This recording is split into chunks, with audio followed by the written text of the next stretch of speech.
আজকের ভিডিওটা রান্নাবান্না দিয়ে শুরু করলাম। দেখো কি কি রান্না হয়েছে। সর্ষে শাকের ঝোল রান্না হয়েছে, টমেটো আর জলপাই দিয়ে চাটনি হয়েছে, আর হচ্ছে কি ট্যাংরা মাছের ঝোল হয়েছে আলু বেগুন দিয়ে। তো এই রান্নাবান্না তো দেখাইলাম, এখন হচ্ছে কি আমি জামা কাপড় কাচবো, এই সমস্ত কাজবাজ করবো। তো চলো কাজবাজ দেখাই আর মুখে কিছু অন্য কথা বলি। তোমাদেরকে আমি বলতেছি, প্লিজ যারা আমাকে ফলো করতেছো, আমি বারবার করে বলতেছি, তোমরা প্রত্যেক দিন ভিডিওতে লাইক কমেন্ট করো।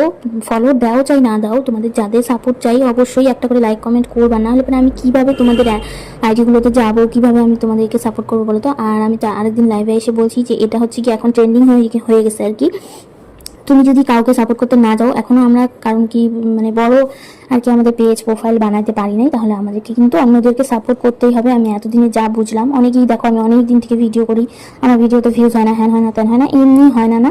ভিডিও ছাড়ে দিয়ে যদি আমি রাখে দিই একদমই চলবে না, সবসময় অ্যাক্টিভ থাকতেই হবে, যা বুঝলাম আমি। তো হচ্ছে কি এখন দেখি এইভাবে কতদিন যায়। তো যেটা আর কি মানে শুনতেছি